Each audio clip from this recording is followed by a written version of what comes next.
사역 여러분 계속 기도해 주시기를 부탁을 드리겠습니다. 이제 우리 다 같이 일어나셔서 야고보서 5장 14절부터 16절까지의 오늘 본문 말씀을 한 목소리로 우리가 합독하겠습니다. 야고보서 5장 14절부터 16절입니다. 같이 읽습니다. 너희 중에 병든 자가 있느냐? 그는 교회의 장로들을 청할 것이요 그들은 주의 이름으로 기름을 바르며 그를 위하여 기도할지니라. 믿음의 기도는 병든 자를 구원하리니 주께서 그를 일으키시리라. 혹시 죄를 범하였을지라도 사하심을 받으리라. 그러므로 너희 죄를 서로 고백하며 병이 낫기를 위하여 서로 기도하라. 의인의 간구는 역사하는 힘이 큼이니라. 아멘. 자리에 앉겠습니다. 사랑하는 여러분, 우리가 인생을 살다 보면 예기치 못한 고난을 당할 때도 있고 또 생각하지 못한 우리 몸에 심각한 질병이 찾아오는 때를 맞습니다. 여러분, 그럴 때 여러분의 첫 번째 반응은 무엇이었습니까? 한번 솔직히 자기를 돌아볼 때에 하나님, 내가 그런 상황임에도 불구하고 감사합니다, 그럼에도 감사합니다라는 고백이 여러분에게 첫 고백이었습니까? 최근 목회 데이터 연구소에서 통계 자료 하나를 발표했는데요, 우리나라 개신교 성도들을 대상으로 조사한 결과 성도들이 46%가, 거의 절반에 가까운 사람들이 성도들이 고난당하고 역경을 당할 때 한 번도 하나님께 감사의 기도를 내가 드려올 수가 없었다고, 드려본 적이 없다고 답했습니다. 데살로니가전서 5장 18절 말씀은 우리에게 범사에 감사하라 라는 명령을 주셨습니다. 사실 범사에는 기쁜 날도 있지만 어려운 날도 감사를 통해 이기라는 주님의 말씀인데, 실제로는 우리가 이것을 지키지 못하고 살아가는 것이 통계적으로 드러난 것이죠. 실제로 삶 속에서 범사에 감사하려고 하는 성도, 그렇게 이겨냈다고 말하는 성도는 18%에 불과했습니다. 어쩌면 이것이 우리가 이 세상에서 고난과 질병 속에 마주하는 우리들의 영적 성적표일 것입니다. 그런데 이 설문에서 아주 놀라운 반전이 하나 있었는데요, 이 18%의 성도들, 범사에 감사했던 성도들이 언제 어떤 고난 속에서 그렇게 감사하는 사람이 되었는가라고 물어보니까 그 응답이 재밌었습니다. 어떤 고난을 겪을 때 가장 깊은 감사를 오히려 드렸습니까 하니까 놀랍게도 1위가 뭐냐면 육체적 질병을 만났을 때였습니다. 더 놀라운 것은 장애를 만났을 때라고 답을 하는 거예요. 너무 놀랍지 않습니까? 내 문제가 해결되었을 때에, 또는 나의 기도에 응답했을 때가 아닌데 육체적 질병을 만나고 장애를 만났는데 가장 깊은 감사를 했다는 거예요. 병상에 누워 철저히 무력해졌을 때에, 이때 우리가 왜 이런 감사를 할 수 있을까? 감감히 생각해 보면 우리는 이런 때에 비로소 내 생명의 주인이 내가 아니라는 사실을 그제서야 깨닫게 되기 때문에 그렇습니다. 평소에는 내가 건강만 있으면 되고 내 것과 건강이 내 것인 것 같고 또 노력과 능력으로 무언가를 할 수 있을 만한 그런 마음, 겸손하다고 하지만 내 안에 정말 주님의 주권을 인정하는 인생이 아닌 채 살아가지만 큰 질병이나 사고를 만나서 병원에 딱 누워 있어 보면 정말 내가 내 인생의 주인이라고 말할 수 없구나, 내가 그렇게 계획했던 것, 내가 누릴 수 있다고 생각하는 것, 지금 병상에 누워서 아무것도 내 것이 아닌 채 누워있는 우리를 보게 되는 것이죠. 내가 내 인생의 주인이 아님을 알 때에 비로소 하나님이 내 인생의 주인이심을 고백할 때에 오히려 하나님을 향한 감사가 깨어났다고, 이대로 나를 질주하지 않게 하신 주님께 감사하다고 말했다는 겁니다. 오늘 저는 병상의 은혜를 나누고자 합니다. 이것이 자칫 잘못하면 병상에서 고통하고 신음하는 우리 성도들의 아픔을 다 이해하지 못하는 말씀일까, 이 말씀을 준비하면서 많이 기도하게 됩니다. 이 말씀은 존 파이퍼 목사님이 본인이 전립선 암을 앓으시면서 묵상하면서 썼던 병상의 은혜라는 책을 제가 지난 한 주간 읽으면서 받은 은혜였고, 또 저 역시 개척 초기에 2년 동안 아버지와 여동생을 주님 품에 보내드리면서 제가 묵상했던, 저 역시 종양으로 인해서 수술 가운데 묵상했던 말씀입니다. 여러분 중에 누구든지 환우나 본인이 환일 경우도 있고, 또 가족 중에 몸이 아파서 고통하는 환자가 있을 수도 있습니다. 아니면 우리도 역시는 앞으로도 언제든지 예기치 못한 질병이 우리에게도 찾아올 수 있다는 사실에 근거해 볼 때에 이 말씀이 그냥 지금 당하는 환우들에게만 해당되는 말씀이 아니라 우리 모두가 이 말씀 앞에서 함께 서서 이 말씀이 주시는 은혜를 우리가 누리면서 하나님 말씀 앞에 서기를 원합니다. 개신교인들 46%가 고난 중에 감사 기도를 드려본 적이 없다라는 말은 뭐냐면, 이 문제가 딱 닥치면 우리 모두에게 영적인 혼란이 생긴다는 것입니다. 목회데이터 연구소에서 이런 질병을 경험한 사람들에게 어떤 질문을 가장 하게 되냐고, 하나님께 하게 되냐고 할 때에 세 가지 질문이 그들이 하는 질문이었습니다. 첫 번째, 하나님, 내가 도대체 무엇은 잘못을 했기 때문에 이런 병에 걸리는 것입니까? 라는 질문이었습니다. 이것은 특별히 한국교회 성도들에게 많이 있는 은연중에 깊이 뿌리박은 생각입니다. 나나 내 가족에게 찾아온 질병이 어떤 죄 때문에 하나님께서 징계하는 심판이 아닐까 라고 생각하면서 막 그 동기를 찾는 겁니다. 만약에 이렇게 되면 우리는 어떻게 됩니까? 심한 영적인 디프레스에 빠집니다. 죄책감과 자책감에 시달리면서 내 아이의 아픔이, 그의 문제가 마치 내가 이 아이를 잉태하고 나왔을 때 내가 마치 그때 무슨 잘못된 생각을 했기 때문에 하나님은 벌 주시는 건 아닐까, 이런 생각에 빠진다는 것이죠. 사랑하는 여러분, 우리가 죄를 지어서 질병에 걸리는 겁니까? 정말 그렇습니까? 두 번째는, 하나님은 왜 내 기도를 안 들어주시는 겁니까? 왜 침묵하시는 겁니까? 라는 질문을 한다는 겁니다. 하나님의 주권에 의문을 갖는 것이죠. 왜 열심히 신앙생활하는 나에게 왜 하필 납니까? Why me? 하면서 하나님께 일종의 배신감을 느끼는 겁니다. 그리고 기도를 해도 치유가 되지 않거나 그 변화가 보이지 않을 때에 우리는 하나님의 사랑에 대해서, 그리고 정말 하나님이 살아계시는가, 나의 기도를 들으시는 것인가 라는 의심하는 자리에까지 이르게 되는 것입니다. 세 번째의 질문은 뭐냐면, 그렇다면 이 무기력한 병상에서 나는 뭘 할 수 있습니까? 내 인생이 도대체 무엇을 할 수 있는 인생이 그라고 생각하시는 것입니까? 라고 질문하는 것입니다. 우리 대부분은 이 현대 기술 자본 사회에서 우리는 효율성과 그리고 생산성의 방식에 매우 익숙합니다. 하나님이 조금만 지체하고 하나님의 시간을 갖는데도 하나님, 당신이 왜 이렇게 빨리 일하지 않으시냐고, 왜 이렇게 즉각 응답하시지 않느냐고, 우리는 이러한 정서에 너무 많이 지금 노출되어져 있습니다. 병상에서 누워있는 시간이 길어지고 회복이 더딜 때에 아무것도 할 수 없는 시간이라고, 낭비되는 시간이라고 생각할 때가 되면 우리는 아마 극심한 우울증이나 극심한 무기력에 빠지게 될 것입니다. 그래서 좌절의 시간에 빠져서 병상의 시간의 대부분을 그냥 흘려보내게 되는 것이죠. 여러분, 만약에 이런 내면으로부터 이런 목소리가 들려올 때라면 우리 모두가 마음이 어수선해질 겁니다. 이럴 때에 사람의 위로는 힘이 없습니다. 힘내라는 문자를 받았는데 힘이 없는데 어떻게 힘을 내란 말이야, 내 안에 힘이 없단 말이야 라고 오히려 말하고 싶죠. 당신이 나의 고통에 대해서 무슨 말을 어떻게 하냐고, 그렇게 쉽게 위로하냐고 쏘아붙이고 싶을 때도 있습니다. 이런 우리의 마음 가운데 이런 혼란한 신앙의 이 혼란함이 생겼을 때에 우리의 마음을 명하여서 파도를 잠재울 수 있는 분이 누구입니까? 이때는 오직 하나님의 말씀만이 우리 안에 생겨난 이 파도를 잠재울 수 있는 권위가 있습니다. 하나님의 말씀만이 권위를 갖는 거예요. 그때만이 확성기처럼 내가 듣고 주님의 말씀을 듣고 그 말씀만이 우리의 마음 안에 있는 이 풍랑을 잠재울 수 있는 것입니다.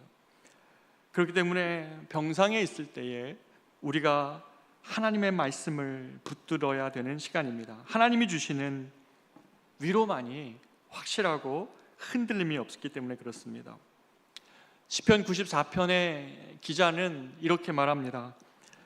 내 속에 근심이 많을 때에 주의 위안이 내 영혼을 즐겁게 하시나이다. 우리에게 고난과 질병이 찾아왔을 때에 우리의 영혼을 하나님처럼 위로하실 수 있는 사람이 없습니다. 그렇기 때문에 이런 때를 만날 때에 우리에게 제일 첫 번째로 해야 될 원리가 있다면 그때는 주님의 말씀으로 다시 돌아가는 것입니다. 하나님 말씀 앞으로 가야 됩니다. 그 말씀만이 권위를 가질 수 있습니다. 그 말씀만이 우리의 영혼에 일어나는 이 풍랑을 가라앉고 이 주님을 향하여 질문하는 이 질문에 대하여 답할 수 있는 권위가 주님께만 있기 때문에 그렇습니다. 하나님의 말씀만이 우리를 건지시는 능력이라는 사실을 우리가 잊지 않기를 원합니다. 그래서 존 파이퍼 목사님은 자기가 암에 걸려 이 치료하는 과정을 고통스럽게 거쳐가면서 아주 유명한 설교 한 편을 남겨놓으셨습니다. 그것은 뭐냐면 질병을 결코 낭비하지 마십시오 라는 설교 제목이었습니다. 존 파이퍼 목사님은 뭘 낭비하지 말라는 그런 설교를 많이 하시는 것 같아요. Don't waste your life. 지난 며칠 전에 제가 설교했던 것인데요. 이번에는 Don't waste your illness 이렇게 얘기했습니다. 당신이 질병 겪는 그 시간이 낭비되는 시간이 아니라는 사실과 그 시간이 오히려 하나님 앞에서 빚어지는 아름다운 시간일 수 있다라는 설교였습니다. 병상의 시간은 사랑하는 여러분, 하나님께 버림받는 시간이 아닙니다. 사방이 막힌 병실에서 하나님은 우리의 교만을 수술하십니다. 아무것도 할 수 없고 내가 누구에게 조언하고 치료할 수는 있지만 내가 그 자리에 누웠을 때에 내가 주님의 주권을 인정할 수밖에 없는 그러한 연약한 자, 주님을 의존할 수밖에 없는 자라는 사실을 인정하게 하는 것이 바로 병상의 자리였다고 존 파이퍼 목사님 고백합니다. 그런 의미에서 하나님은 우리의 질병의 시간조차 사용하십니다. 병상의 은혜, 그래서 첫 번째는 뭐냐면 이 병상은 우리에게 하나님의 주권을 인정하게 하는 시간입니다. 여러분, 병원에 누워서 알 수 없는 검사 결과를 기다린 적이 있으십니까? 제가 결혼을 앞두고 일주일 전에 코가 계속 막히고 부어서 병원에 갔습니다. 이비인후과에 갔는데요. 치과입니다. 죄송합니다. 이비인후과에 갔습니다. 이비인후과에 가가지고 스캔을 했는데 이 코 쪽에 작은 병원이었는데 뭐가 보인다는 겁니다. 그러면서 부비동 안쪽에 뭐가 가득하니 큰 병원에 가서 진단을 받아보라는 심각한 얼굴로 저에게 얘기해서 제가 아내한테 이 결혼을 미루자고 얘기를 해야 되나, 뭐 가능성을 얘기하면서 곰팡이가 있을 수도 있고 뭐 그래서 뇌 쪽에 문제가 있을 수 있고 뭐 이런 얘기를 하시는 거예요. 깜짝 놀라서 아내한테 말을 못하고 이 말을 안 한 채 결혼하면 사기인가 그러면서 엄청 고민하면서 하나님 앞에서 떨면서 큰 대학병원에 갔습니다. 그래서 다시 보더니 의사 선생님이 목사님이 아니고 환자님 예, 코 안에 큰 코딱지가 있습니다.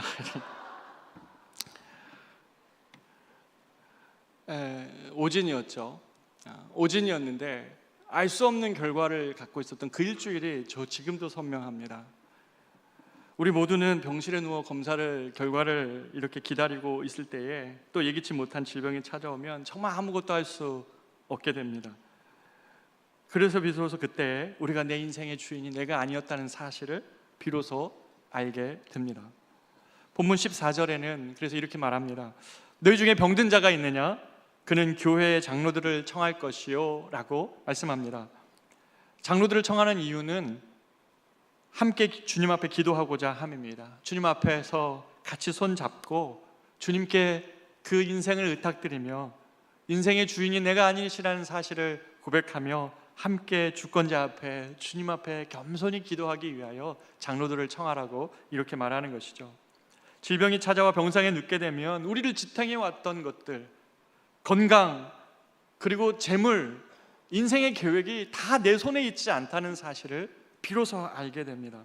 어느 것 하나도 내가 좌지우지할 수 없다는 것임을 병상에서 고백하게 되는 것이죠. 바로 이 시간이 그래서 우리가 철저히 하나님께 의존적인 존재로 우리를 바꾸시는 그런 시간인 것입니다. 병중에 하나님의 주권을 고백하는 유익이 있다면 그것은 이 병을 대하는 우리의 자세도 바뀌게 됩니다. 여러분, 사람의 질병은 어디서 오는 것입니까? 하나님의 무능이나 하나님의 선한 돌봄이 그친 데서 질병이 찾아오는 것입니까? 아니면 여러분이 지은 죄에서 오는 것입니까? 이 땅에서 사람이 고통스러운 모든 것의 기원을 파고 성경적으로 가보면 그 끝에는 죄가 있습니다. 무슨 말입니까? 모든 질병은 최초의 아담과 하와의 원죄에서 비롯됐다는 뜻입니다.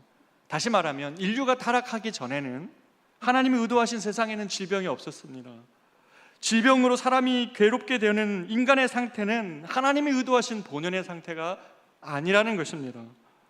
인간의 모든 고통은, 인간이 모든 질병으로 고통하는 것은 에덴을 떠나 하나님의 선하신 다스림을 떠나 인간이 이 땅에서 살아가는 서글픈 현실이 이 질병으로 고통하는 그것입니다. 우리는 그래서 늙고 병들면 이 땅에서 어쩔 수 없이 신음하며 살아갑니다. 그리스도인들이라고 예외가 아닌 것입니다. 우리가 뭘 잘못했길래 주님 이런 벌을 내리십니까? 라는 그런 원망으로 쉽게 기울긴 하지만, 예를 들어 보겠습니다. 오염된 방 안에서 여러분 함께 크리스찬과 비크리스찬이 호흡했습니다. 방 안의 공기가 다 오염되어 있습니다. 그러면 여기에서 호흡하는 크리스찬과 비크리스찬들이 공기가 서로를 비켜갑니까? 안 그렇죠. 그리스도인들도 예외 없이 오염된 공기를 마실 수밖에 없습니다. 그리스도인들에게도 육체를 입고 있는 이상 이 땅에 살면서 질병으로 고통할 수 있는 것입니다. 개척 초기 저희 아버지와 여동생이 주님 품으로 떠날 때에 전 참 우리 성도들에게 감사했습니다. 정말 제게 정말 큰 위로를 주셨던 우리 모든 성도들의 얼굴이 떠오르는데요, 저도 그때 우리 성도들의 아픔에 나도 끝까지 함께하고 싶다, 그런 아픔의 자리에 함께 있는 목사가 되고 싶다고 그렇게 하나님께 기도하며 소원했던 것이 생각이 납니다. 너무 고마웠습니다. 성도들이 가족을 떠나보내거나 질병에 신음할 때, 그런데 예외 없이 저희 가족에게도 이 문제가 찾아왔습니다. 아버지나 여동생이 잘못해서 하나님이 형벌을 주신 것입니까? 아니죠. 절대 그럴 수 없습니다. 선하기로 따지면 여동생이 훨씬 선했고, 충성스러움으로 따져도 저희 아버지가 훨씬 저보다 충성스러운 목회자셨습니다. 요한복음 9장 3절은 그래서 우리에게 말씀하십니다. 사람의 질병이 부모로부터 유전된 것이냐, 그의 죄로 인한 것이냐라고 사람들이 생각하고 있을 때 예수께서 대답하시되 이 사람이나 그 부모의 죄로 인한 것이 아니라 그에게서 하나님이 하시는 일을 나타내고자 하심이라 라고 예수께서 말씀해 주셨습니다. 사랑하는 여러분, 죄된 세상에서 우리가 예수를 잘 믿어도, 주님 앞에 충성스러웠어도 질병에 걸릴 수가 있습니다. 주님을 사랑하고 충성스러웠어도 때로는 질병 앞에서 우리가 신음할 수 있습니다. 그것이 이 세상의 삶입니다. 그러나 우리에게 소망이 있습니다. 그것은 앞으로 이 병으로 신음할 그런 때가 더 이상 존재하지 않을 날을 주님이 우리에게 약속하셨다는 것입니다. 하나님의 목적은 죄와 불의의 세상에서 우리를 건지시는 것뿐만 아니라 이 땅에서 이 죄 때문에 신음하는 고통의 무게를 주님은 너무 잘 아시기 때문에 그 고난과 그 질병이 주는 아픔으로부터도 우리를 구원하시고자 하시는 것입니다. 하나님은 참으로 온 세상을 새롭게 하시는 분이십니다. 제가 병상의 과정을 지나면서 더욱 소망하게 된 구절이 하나 있습니다. 계시록 21장 4절의 말씀이 전혀 새롭게 다가왔습니다. 내가 들으니 보좌에서 큰 음성이 나서 이르되 보라, 하나님의 장막이 사람들과 함께 있음에 하나님이 그들과 함께 계시리니 그들은 하나님의 백성이 되고 하나님은 친히 그들과 함께 계셔서 모든 눈물을 그 눈에서 닦아주시니 다시는 사망이 없고 애통하는 것이나 곡하는 것이나 아픈 것이 다시 있지 아니하리니 처음 것들은 다 지나갔음이로라. 아멘. 아픈 것이 다시 있지 않은 것이 주님이 꿈꾸는 하나님 나라입니다. 질병으로 고통을 당해보면 질병만큼 우리의 영혼을 무너뜨리는 것이 없습니다. 그러나 그것을 패하시기 위하여 주님 우리를 구원하시고 하나님 나라를 약속해 주셨습니다. 다시는 병원도 없고 항생제나 진통제에 의존할 필요 없는 나라, 수술이나 약물 치료에 의존할 필요가 없는 하나님의 나라, 그것이 우리에게 약속되어 있습니다. 바울은 이러한 고통하는 세상을 바라보며 우리 몸이 경험하는 모든 고통으로부터 속량할 그날을 세상 모든 피조물들이 신음하며 기다리고 있다고 세상의 상태를 설명하고 있습니다. 그렇기에 여러분 기억할 것은 질병이 찾아올 때 하나님은 우리를 세상에서 방치하시고 모른 채 하시는 하나님이 아니시라는 사실입니다. 하나님은 참으로 우리의 모든 순간을 전적으로 주관하시는 하나님이십니다. 이렇게 병을 대할 때 어떤 사람은 전적으로 나의 질병조차도 주님 손에 있다는 사실을 해서 위로를 받는가 하면, 어떤 사람은 당신이 선한 하나님이시라면서요, 그러면서 이런 끔찍한 질병을 나에게 주시는 당신이 선할 수 있습니까? 라고 원망하며 그 시간을 보낼 수도 있습니다. 여러분은 둘 중에 어느 부류에 속하여 계십니까? 전적으로 하나님의 주권을 인정할 때 위로받을 수 있습니까? 아니면 하나님을 원망하면서 떠남으로 여러분의 영혼이 살 수 있습니까? 저나 제가 사랑하는 이들에게 무슨 일이 벌어지든지 그것이 무의미한 우연이 아니라, 또 우리가 악한 귀신들의 주권 아래서 신음을 한 그 주권 아래 있는 것이 아니라 하나님의 선하시고 나보다 더 큰 지혜로 그런 순간조차 다스리고 계신다는 그 믿음 안에서 더 큰 위로를 받을 수 있다고 믿습니다. 이 믿음이 우리 안에 있을 때에 고통에도 하나님의 뜻이 있다는 사실을 신뢰할 수 있습니다. 기도의 사람 조지 뮬러가 있습니다. 아마 1만 번 응답받는 기도의 비결이라는 책으로 한국 출판사에서 번역은 참 자극적으로 해요. 그렇죠? 1만 번 응답받는 기도의 비결, 이러면 막 사보고 싶지 않습니까? 그렇죠? 조지 뮬러의 삶은 그런 응답받는 것에 대한 이야기보다 그는 하나님의 선하심을 경험한 사람이었습니다. 19세기 영국에서 도시에 물려드는 노동자들에 의해서 버려진 고아들이 참 많았습니다. 이 아이들을 위해서 고아원을 짓고 이 아이들의 음식을 먹이기 위해서 이 많은 아이들을 섬길 때마다 늘 부족하죠. 그래서 주님께 많이 엎드렸습니다. 오늘 우리 아이들에게 음식과 우유와 빵이 떨어지지 않기를 기도할 때마다 예외 없이 그 1만 번의 기도는 다 이런 거였습니다. 우리 아이들 오늘 먹일 양식을 주십시오 라고 기도한 것이죠. 그런데 그렇게 기도할 때마다 전혀 일면식 없는 사람들이 양식을 보내오고 후원금을 보내오는 것을 보면서 이 아이들에게, 이 버려진 아이들에게 과연 누가 선한 분인가? 이 버려진 아이들을 돌보시는 분이 누구신가? 이 땅에서 이렇게 고통받는 자들을 돌보시는 하나님의 선하심을 그가 1만 번 기도하면서 경험을 한 거예요. 그게 포인트입니다. 1870년 65세가 되던 해에 그와 함께 40년을 해로했던 아내가 소천합니다. 아내를 깊이 사랑했던 조지 뮬러가 장례식에서 한 구절을 낭독했는데요, 그것이 참 은혜가 됩니다. 시편 119편 68절이었습니다. 그 내용이 이렇습니다. 주는 선하사 선을 행하시오니 주의 율례들로 나를 가르치소서. 주는 선하사, 그 선하신 당신의 성품으로부터 모든 일이 당신의 선한 행위시라는 것입니다. 조지 뮬러는 그에게 한평생 선하신 하나님이 그의 아내의 죽음 앞에서도 선하신 분이심을 믿었습니다. 그 아내가 더 나은 본향으로 가게 되었다는 사실을 믿으며 하나님의 주권을 그가 신뢰했습니다. 그 사실을 슬픔 중에서도 붙들 때에 하나님이 주시는 놀라운 위로가 그 영혼 안에 미쳤고 하나님 아버지가 하시는 일을 인정하며 오히려 약속된 천국으로 인도하시는 주님을 찬양할 수 있었던 것입니다. 사랑하는 여러분, 하나님은 우리의 삶을 향하여 지금도 이렇게 말씀하십니다. 이사야 46장 10절, 나의 뜻이 설 것이니 내가 나의 모든 기뻐하는 것을 이루리라. 사랑하는 여러분, 저와 여러분이 믿는 그 주님이 우리의 모든 삶의 자리에서 주님의 뜻, 그 뜻을, 기뻐하시는 뜻을 이루고 계신다는 사실을 붙들 때에 질병이 찾아오거나 문제가 찾아와도 나의 짧은 지혜로 섣불리 주님을 원망하는 것이 아니라 하나님의 선하심을 붙들며 일어날 수 있는 것입니다. 그 하나님은 선하시기에 선하게 행동하시는 하나님이시라는 사실을 절대로 놓치지 마십시오. 그것이 여러분의 영혼이 딛고 일어설 반석입니다.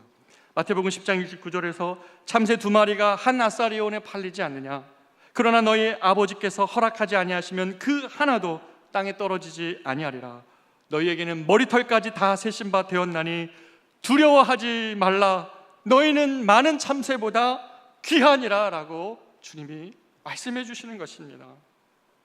사랑하는 여러분, 예수님처럼 우리도 아버지의 뜻이 아니면 참새 한 마리도 땅에 떨어질 수 없다는 이 고백이 우리의 고백되기를 원합니다. 사단이 농락하거나 의미 없는 고통을 당하는 것이 아니라 참새 한 마리보다 비할 바 없이 귀한 존귀한 당신의 아들을 향하여 아들을 통해 흘리신 피를 통해 우리를 자녀 삼으신 주님이 우리를 향하신 선하신 뜻이 무엇인지를 그 자리에서 물으십시다. 말씀을 펴서 살피십시다. 하나님 없이, 말씀 없이 내가 주님의 뜻을 판단하며 하나님 앞에 원망하기 이전에 하나님, 나를 향하신 당신의 뜻이 무엇입니까? 나의 이 풍랑치는 바다를 잠잠케 하실 수 있는 분은 주님이십니다. 소망 없이 꺼져가는 나의 인생을 향하여 명하여 일으키실 수 있는 분은 주님이십니다 라는 바람으로 말씀을 펴시기 바랍니다. 욥이 형들 손에 죽을 위기에 처해 그가 종으로 애굽으로 팔려가는 서러움과 고통을 겪은 것 여러분 잘 아실 겁니다. 여러분 중에 형들에 의하여 죽임당한 살해 계획을 경험해 본 적 있습니까? 여러분 형제가 여러분을 미워하는 수준을 넘어 여러분을 향하여 살해 계획을 세워가지고 여러분을 종으로 팔아버린 적 경험한 적이 있습니까?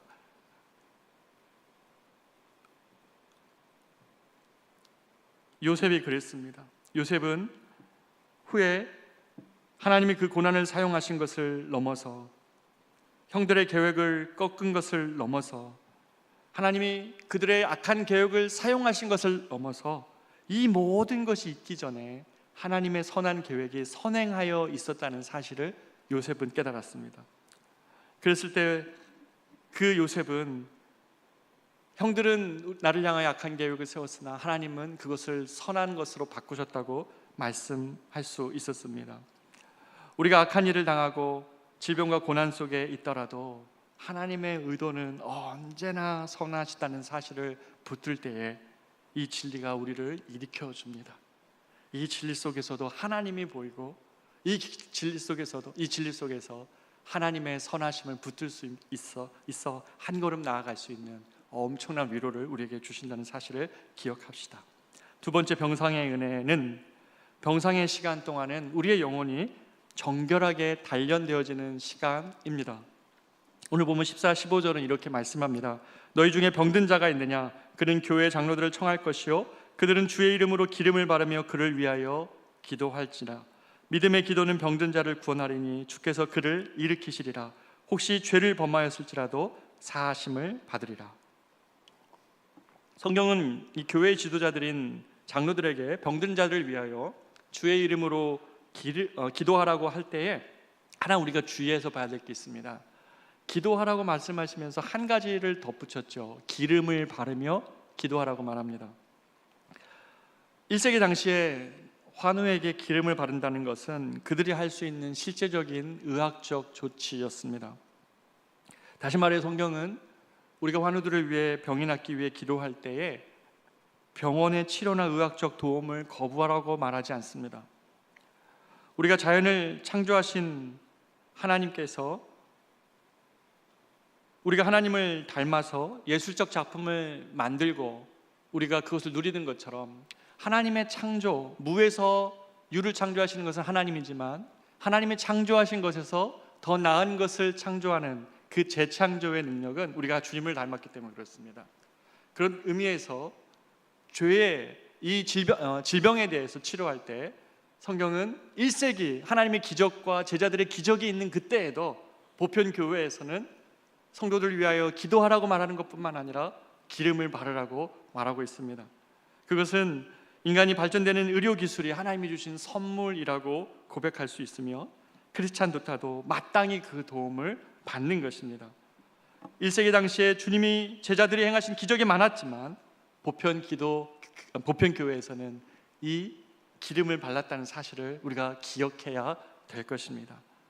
그러나 동시에 사도는 이것이 주님의 이름으로 행해져야 함을 강조하고 있습니다.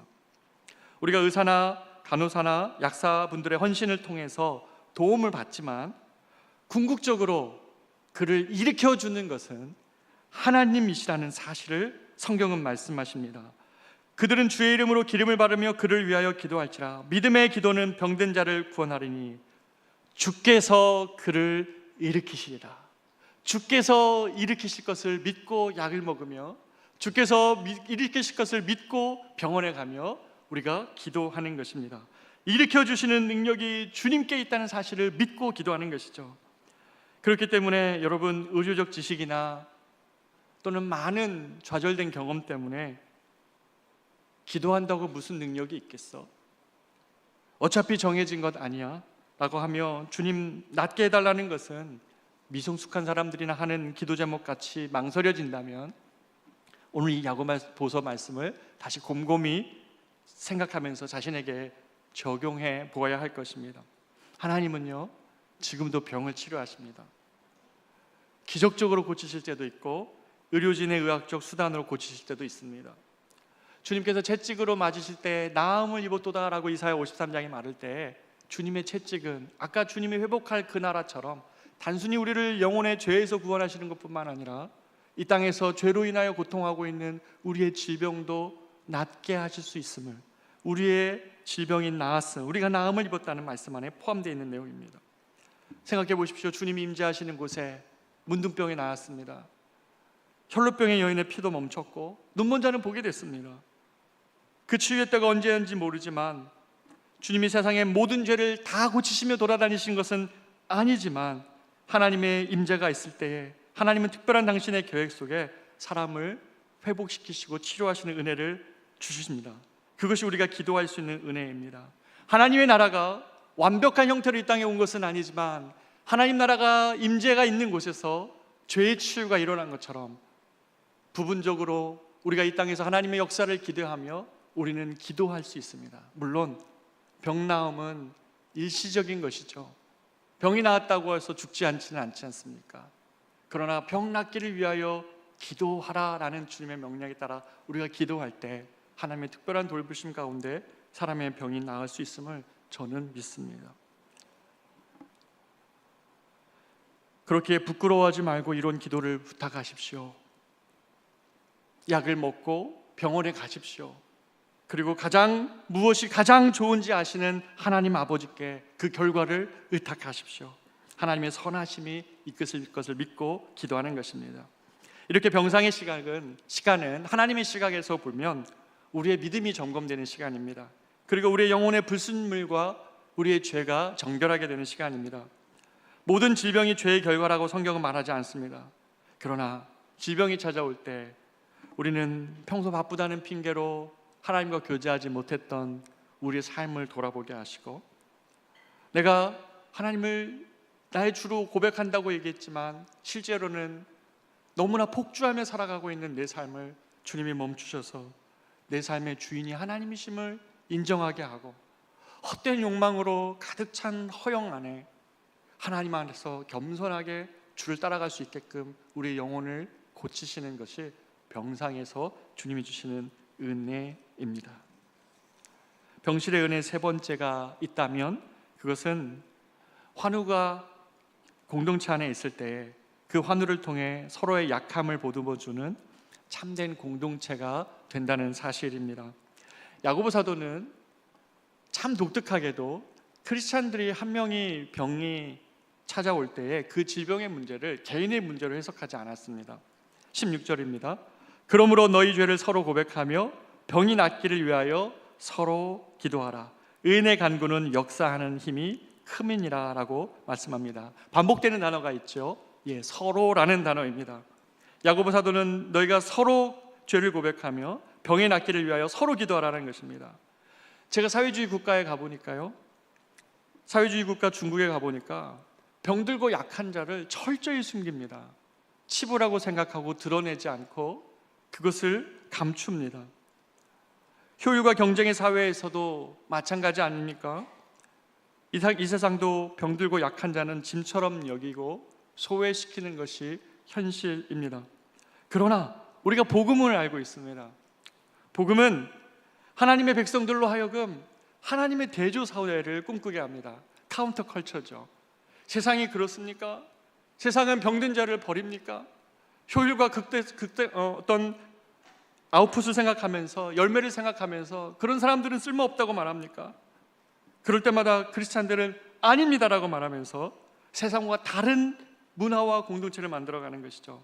약한 자, 병든 자, 소외된 자를 섬기면서 그들을 중심에 두고 케어를 하면서 사랑의 문화를 창조해 가는 것이 교회의 공동체라는 것입니다. 이것이 교회의 아름다움이죠. 우리 교회에도 많은 환우들이 있습니다. 지난 한 주도 그런 환우들의 이야기들 속에, 오늘 아침에도 전해오는 이야기들 속에 하나님 앞에 참 기도하지 않을 수 없습니다. 제가 제 여동생의 마지막 숨을 몰아쉴 때에 그랬습니다. 죄가 참으로 지독하다. 죄가 만들어 놓은 세상의 비참함이 너무나 안타깝고, 그래서 이것 가운데서 구원해 나신 주님이 감사했습니다. 본인이나 가족 중에 한 사람의 마음과 몸이 아플 때 가족 모두가 감당해야 될 고통과 아픔이 있습니다. 그러나 가족이 그 수고를 감당해 줄 수 있는 끝까지 남는 사람인 것처럼 교회가 가족이 되어야 됩니다. 교회 공동체에 질병으로 고통당하는 분이 있습니까? 우리가 주님 안에서 형제요 가족됨으로 사람을 섬기고 눈물을 닦아주고 함께 손잡고 기도함으로 인해서 약함을 당하면서 공동체가 복음으로 하나가 되는 복음적 공동체가 되지요. 고통당한 개인과 고통당한 사회를 모듬을 때 교회는 복음적 공동체가 되는 것입니다. 존 파이퍼 목사님은 이 병상의 시간을 자신에게 새로운 사역지라고 불렀습니다. 아프지 않았다면 만날 수 없었던 간호사, 의사 선생님, 그리고 옆 침대에 무엇보다도 코 고는 환우, 그렇게 표현하더라고요. 밤마다 코 고는 저 사람. 그러나 저 사람도 아파서 들어와 있기 때문에 그에게 내가 이 병 중에서도 신실하게 예배해주는 하는 모습을 보면서 저들이 주님을 알았으면 좋겠다라고 그는 고백했습니다. 맞습니다. 사랑하는 여러분, 병중에 있을 때에 우리가 그 자리에서 오히려 하나님을 높일 수 있다는 사실을 압니까? 병중에 있을 때 우리 모든 것을 멈추지만 건강을 잃어도 우리 찬양할 수 있고요, 건강을 잃어도 기도할 수 있습니다. 건강을 잃어도 더 깊은 예배 드릴 수 있고요, 건강을 내게 호흡 주시는 모든 날 동안 우리는 주님을 찬양할 수 있는 것입니다. 혹시라도 나를 바라보고 있는 그 가족과 사람들에게 내가 믿는 바가 무엇인지, 나의 믿음의 주가 누구신지 드디어 말해줄 수 있고 보여줄 수 있는 바로 그 귀한 시간이 병중에서 우리가 드러내줄 수 있는 것입니다. 이것이 나의 가족에게 소망과 위로가 될 수 있는 시간이라는 사실을 우리 모두가 인정하고 또 그렇게 소망할 수 있었으면 좋겠습니다. 결론입니다. 우리는 오늘 병상의 은혜를 나누었습니다. 하나님은 징벌적 의미로 우리에게 병을 주시면서 기뻐하시는 그런 잔인한 하나님이 아닙니다. 하나님은 이 땅에서 피할 수 없는 병듦의 고통 속에서 우리를 건져내기를 원하시면서 이 세상에서 삶이 눈물을 흘리는 삶이었느냐, 병중에 신음하는 삶이었느냐, 내가 그 눈물 닦아주고 싶다. 그 고통 그쳐주고 싶다라고 우리를 구원하시는 분이십니다. 최종적인 눈물과 질병 얻는 주님의 나라를 우리에게 약속해 주셨습니다. 그렇기 때문에 우리에게 뜻하지 않은 질병이 찾아오거나 가족 중에 그것으로 고통하는 분이 있다면 말씀의 피난처를 삼아 진리를 굳게 붙드시기를 바랍니다. 시편 119편의 고백, 기자의 고백처럼 주는 선하사 선을 행하시오며, 밀러가 숱한 날 동안에 경험했던 그 하나님이 이 상황 속에서도 여전히 자신의 성품으로 나를 붙들고 계신다는 사실을 굳게 붙드시기 바랍니다. 시편 37편 24절은 말씀합니다. 그는 넘어지나 아주 엎드러지지 아니함은 여호와께서 그의 손으로 붙드십니다. 우리가 넘어지는 경우 많이 있지만 아주 엎드려지지 않는 것은 하나님께서 우리의 손을 붙들고 계심이라고 다윗은 고백합니다. 하나님은 선하실 뿐 아니라 당신의 손으로 우리를 붙드시는 하나님이십니다. 고통 속에서도 뜻을 가지고 행하시는 선하신 하나님이십니다. 그렇기에 병상에서 이 시간을 주님, 제가 낭비하지 않고 오히려 내 인생의 한계를 인정하면서 주를 더욱 의지하고 주님 손에서 내 죄를 돌아보며 정결하게 빚어지는 시간이 될 수 있도록 나의 이 자리가 오히려 주님을 드러내고 내가 주님을 높이면서 오히려 주님이 영광 받으시는 자리가 되게 하여 주십시오. 나의 고난이 하나님을 돌보시지 않다고 원망하는 시간이 아니라 나를 보는 자들에게 주님의 선하심을 드러내는 도구가 되게 하여 주옵소서. 우리가 그렇게 기도하며 나아갈 때에 특별히 우리 교회 안에 고통받는 우리 환우들 곁에서 우리가 세상과 다르게 약한 자, 눈물 흘리는 자, 낭패당한 자가 교회 안에서 피난처요 위로를 발견하는 주님의 공동체가 될 수 있기를 축복합니다. 우리에게 고난 중에도 놀라운 소망을 주시는 그 주님을 바라봅시다. 거기에 소망의 반석이 있습니다. 그 주를 의지하는 저와 여러분의 한 주 되기를 축복합니다. 기도하겠습니다. 하나님, 바랍니다. 고통을 이야기하는 이 자리가 질병을 당한 환우들에게 이 말씀이 결코 가볍게 들리지 않고 하나님, 저들에게 주님이 주시는 하나님 생명의 능력의 말씀 되기를 소망합니다. 언제든지 닥쳐올 수 있는 질병의 문제, 좁혀서 그 문제를 생각할 때에 하나님, 그때 오히려 나의 소망이 무엇인지 내가 드러나게 하시고, 그때에도 내가 예배함으로 나에게 걱정하며 하나님을 원망하며 오히려 탓하고 있는 내 주변의 사람들에게 나의 주님이 나에게 선하신 분이시라는 사실을 오히려 드러내고 고백하며 내 모습을 통해 주님이 영광을 받아 주시옵소서. 그렇게 사랑하는 우리 성도들의 위로와 피난처 되시는 주님, 우리 커맨시 교회가 그런 약한 자, 아픈 자, 고난당한 자들을 중심에 세워두고 같이 기도하며 복음적 공동체로 빚어져가는 하나님, 그런 믿음의 교회 되게 하여 주시옵소서. 그런 주님을 찬양합니다. 높여드립니다. 예수님의 이름으로 기도합니다. 아멘. 우리 같이 찬양할까요? 하나님께로 더 가까이 갑니다. 찬양하겠습니다.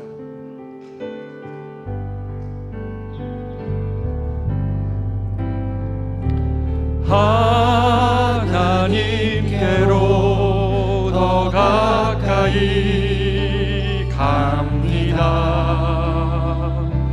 고통 가운데 계신 주님, 변함없는 주님의 크신 사랑, 영원히 주님만을 섬기리.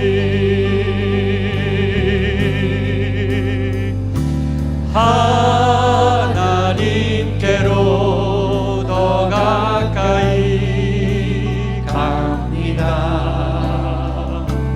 고통 가운데 계신 주님, 변함없는 주님의 크신 사랑, 영원히 주님만을 들고 찬양할까요? 하나님께로 더 가까이 갑니다. 고통 가운데 계신 주님, 변함없는 주님의 크신 사랑,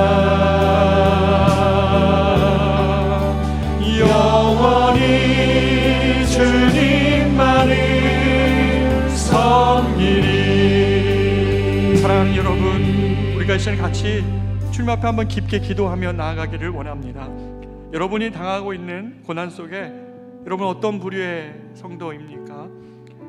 하나님께 질문하며 Why me? 왜 납니까? 내가 무슨 죄를 지었기 때문에 이렇습니까? 왜 내 기도에 침묵하십니까? 하나님, 내가 그렇다면 뭘 할 수 있단 말입니까? 이런 질문 속에 어둠의 시간이 지나가고 있다면 하나님, 나의 마음을 바꿔주십시오.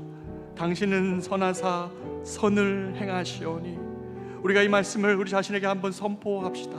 고난 중에도 내가 주님을 드러낼 수 있도록 도와주십시오. 그리고 내 마음에 일어나는 이 모든 상황 속에서 주님, 낫게 하실 주님을 붙들고 기도합니다. 성도 중에 그런 고난당한 자 혼자 있지 않게 하시고 우리 교회가 함께 기도하며 그 옆을 가족처럼 지켜줄 수 있도록 주님, 복음의 공동체 되게 하여 주십시오. 우리 이런 기도 제목 하나님 앞에 간절히 하며 함께 간절히 기도하겠습니다. 기도합니다. 존귀하신 아버지 하나님, 우리 성도들 안에 하나님, 이런 땅에서 우리가 살기 때문에 경험하는 문제들이 이곳 저곳에서 일어날 때가 있습니다. 때로는 이것이 마치 하나님 우리를 혼란에 빠지게 하는 것 같은 하나님, 그러한 착각과 드러나는 생각들이 우리의 마음 안에 들어올 때 우리 마음을 파도같이 하나님 아버지 우리 마음을 혼란하세요. 그러나 오늘 이 말씀처럼 하나님 아버지, 주는 선하사 선을 행하시오니 주님을 하나님 앞에 기도하면서 일평생 선하셨던 그 하나님이 고난의 한복판에서, 이별의 한복판에서도, 하나님 질병의 한복판에서도 선한 하나님 중심을 변하지 않으시는 그분임을 의지하고 일어났던 것처럼 원망하는 시간으로 하나님 이 시간을 삼는 것이 아니라 불평하는 시간으로, 불신의 시간으로 삼는 것이 아니라 이 고통 가운데 두신 하나님의 뜻을 기억하게 하시고 고난 속에서도 선을 행하시며 마침내 하나님 아버지의 영혼을 거두실 뿐만 아니라 눈물 없는 곳, 하나님 질병 없는 그곳으로 하나님 약속하시는 하나님, 그것을 믿고 신뢰하며 사랑하는 부모님의 마지막 시간을 돌려보는 하나님, 우리 사랑하는 성도들, 내게 당한 하나님 고난 속에서 하나님 앞에서 질문하고 있는 성도들, 하나님 앞에서 하나님 아버지 당신의 문제들 앞에서 하나님 마음의 분파가 일어났던 모든 성도들 하나님 앞에 기도합니다. 주님이 일으키실 것을 믿습니다. 그리고 주님의 선하심을 의지합니다. 사랑하는 성도들의 고통의 한가운데서도 함께 계시는 주님, 아버지 하나님, 나의 주님뿐만 아니라 나의 고통의 중심에서 나와 동행하시는 그 주님을 사랑하는 성도들이 경험할 수 있도록 축복하여 주시옵소서.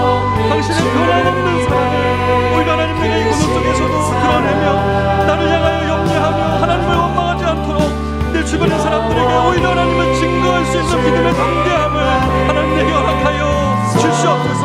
그렇게 하나님, 우리의 사랑이, 우리의 하나님을 향한 고백이 더 단단한 기초와 완성기에 세워지게 하여 주옵소서. 사랑하는 우리 성도들의 믿음이 실제가 되게 하여 주시고 저들의 믿음이 하나님 세상을 이기는 믿음 될 수 있도록 주님 축복하여 주시옵소서. 내가 넘어지나 엎드려지지 아니하면 여호와께서 당신의 강한 손으로 붙들고 계심을 믿기에 사랑하는 성도들 하나님, 이번 한 주도 힘을 내게 하시고 저들의 믿음을 부끄럽지 않게 하실 주님을 신뢰하며 나아가니 생각에 함께하여 주시옵소서. 주님을 찬양하며 높여드립니다.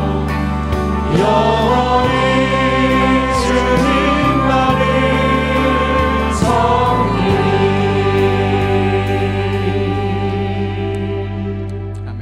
이제 다 같이 일어나셔서 찬송가 543장 1절과 4절 우리 같이 함께 부르고 축도함으로 예배를 마치겠습니다.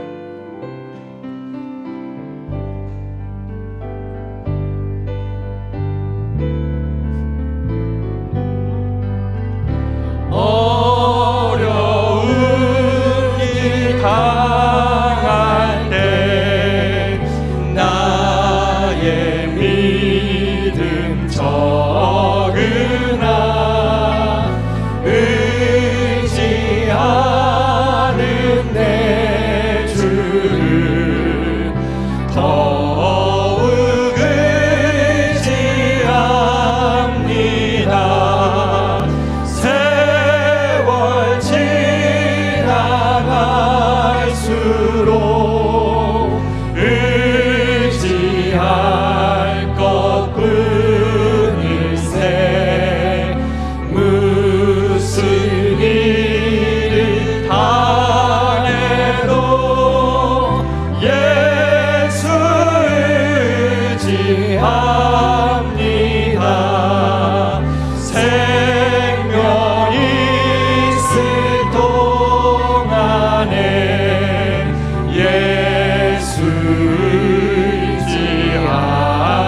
이제는 우리 주 예수 그리스도의 은혜와 하나님의 크고도 놀라우신 사랑하심과 성령님의 함께 하시는 은혜가 어떤 일을 만나도 예수를 의지하며 주님을 향하여 오히려 사랑의 신뢰를 드리며 하나님 어려움을 이겨나가기로 결단하는 사랑하는 우리 모든 성도들의 가정과 일터, 저들의 건강과 어려움을 만난 우리 성도들의 가정과 삶 위에 커맨시 교회와 이 땅 위에 이제로부터 영원토록 함께 있을지어다.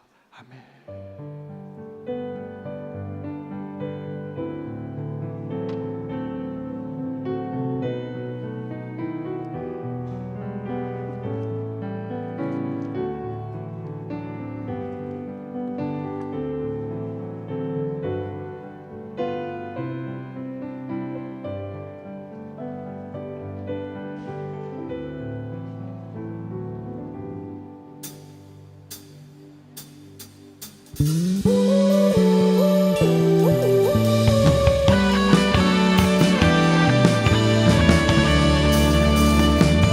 내 영이 주를 찬양합니다.